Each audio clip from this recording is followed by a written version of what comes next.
La Pasqua è una festa religiosa, straordinaria per vari motivi.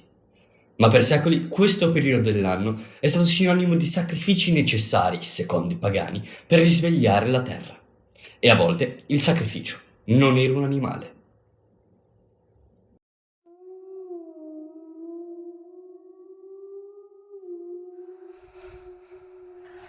Venerdì 1 agosto 1984, un uomo di Lindow Moss, vicino a Manchester, trova una gamba umana ben conservata, recisa sotto il ginocchio. 18 mesi prima, nelle vicinanze, era stata rinvenuta parte di un cranio umano appartenente a un uomo fra i 20 e i 30 anni. Il terreno nel quale fu rinvenuto il cranio aveva capacità di conservazione straordinarie, quindi l'unico modo di sapere se il corpo fosse odierno o antico era tramite la datazione al carbonio 14. Essa dimostrò che il corpo aveva almeno 1500 anni. Nacque così il Lindow Man.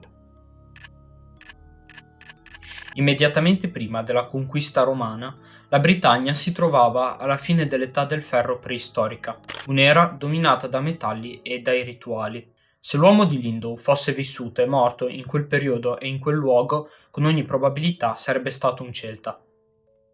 Non passò molto tempo prima che l'autopsia e le radiografie del corpo rivelassero segni inequivocabili di una morte violenta. Analisi al teschio mostrarono ferite nitide, provocate probabilmente da un'ascia, non sufficienti ad ucciderlo sul colpo, ma abbastanza da donargli una morte lenta. Attorno al collo spezzato venne ritrovato un cordone di tendine animale, con 3 nodi. Era così stretto da essere penetrato profondamente nella pelle, un segno che lasciava pochi dubbi sulla sua funzione. Si trattava di una garrota. Il principio della garrota è semplice. Una corda annodata viene posta intorno al collo e un bastone viene inserito tra essa e la superficie del collo. Ruotando il bastone, la corda si stringe rapidamente e con enorme forza, ostruendo prima le vie respiratorie e poi spezzando la colonna vertebrale. Aveva ucciso l'uomo di Lindow in modo netto e rapido, dopo i colpi immobilizzanti al cranio. Appena sopra la corda, nascosto alla vista, c'era un taglio, un possibile terzo colpo di ascia. Era più leggero, più superficiale e molto più preciso. Andava a tagliare perfettamente la giugulare e con tutta probabilità era stato il primo colpo inflitto. Analizzando il luogo del ritrovamento, gli scienziati giunsero alla conclusione che l'uomo di Lindow era stato gettato a faccia in giù in una pozza d'acqua profonda circa 1 metro. Il suo annegamento era stata una fine simbolica piuttosto che reale, siccome le sue gravi ferite lo avevano ovviamente ucciso prima di entrare in acqua. Quest'ultima prova indicava in modo schiacciante una morte rituale. Anche il suo ultimo pasto, cioè una pastiglia fatta da un mix di pula, crusca e pezzi carbonizzati, confermava l'ipotesi. Ma qualcosa ancora non tornava. A parte i lievi sintomi di artrite alla gamba e alla colonna vertebrale, l'uomo di Lindow appariva come un bel esemplare di uomo sano, ben nutrito e fisicamente attivo. Perché un uomo del genere aveva volontariamente sopportato una morte così orribile senza lottare? Le prime tracce di grano, trovate nell'ultimo pasto dell'uomo, avevano indotto l'archeologa Anne Ross a ipotizzare che fosse stato consumato durante un banchetto della Beltane o Beltane. La Beltane era una delle 4 feste celtiche che indicavano il cambio della stagione.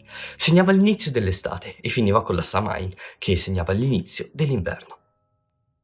Sappiamo già che dalla Samhain nacque Halloween, grazie al nostro video a riguardo, ma capiamo di più sulla Beltane.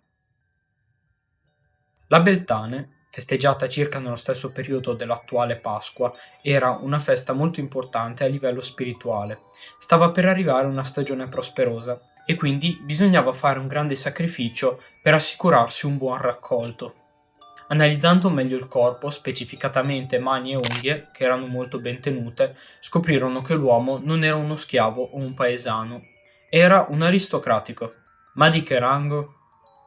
Non poteva essere un guerriero, non aveva cicatrici o ferite, ed era troppo ben curato. Allora cos'era? Per scoprirlo, ci è utile definire un'ultima cosa. L'uomo era stato sacrificato al dio Sole. Lo si capisce dalla sua così chiamata tripla morte. Prima i 3 colpi d'ascia, 2 in testa e 1 sul collo, poi la garrotta con i 3 nodi e infine l'annegamento. Chi poteva essere così importante da essere dato in dono al dio Sole? Rimaneva solo un'opzione. L'uomo di Lindau era un druido. Ma non un druido qualunque. Secondo gli autori di The Life and Death of a Druid Prince, il libro che ho usato per scrivere questo episodio, era troppo importante per essere semplicemente un prete pagano. Doveva essere un principe o addirittura un re, sacrificato per assicurarsi il buon raccolto.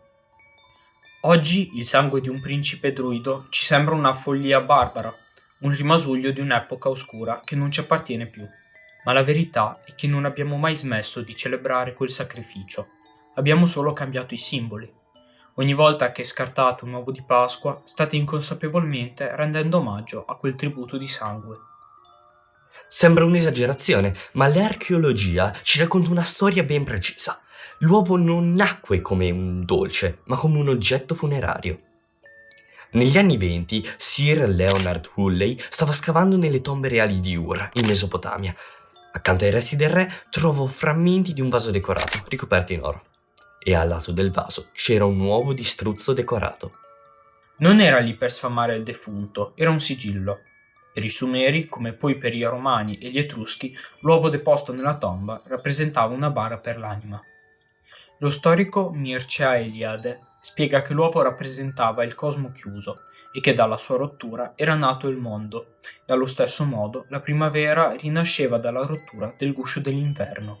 Quindi quel gesto che facciamo oggi, quel crack del guscio, è l'evoluzione di un rito di liberazione che esiste da millenni. È la vittoria della vita e della vegetazione sulla morte dell'inverno. Ma il folklore slavo ci avverte. Esistono antiche leggende su uova maledette che andavano rotte prima che fosse troppo tardi. Se la vita al loro interno non riusciva ad uscire dal guscio, allora non moriva, ma iniziava a marcire lì dentro, trasformandosi in una creatura d'ombra che non apparteneva né ai vivi né ai morti. In alcune tradizioni lo chiamano Aitvaras, in altre è il seme del Vricolatas, un'entità intrappolata per l'eternità in una prigione di calce, pronta a nutrirsi dell'energia di chiunque osi interrompere il suo isolamento. Il periodo pasquale come lo festeggiamo oggi è solo la versione family friendly di una lotta ancestrale contro il buio. Dalle paludi della Britannia alle tombe di Ur, il messaggio è rimasto identico. La rinascita stagionale ha sempre un prezzo e qualcuno, millenni di anni fa, lo ha pagato con la vita, perché noi potessimo festeggiare oggi con un simbolo di cioccolato. Buona Pasqua!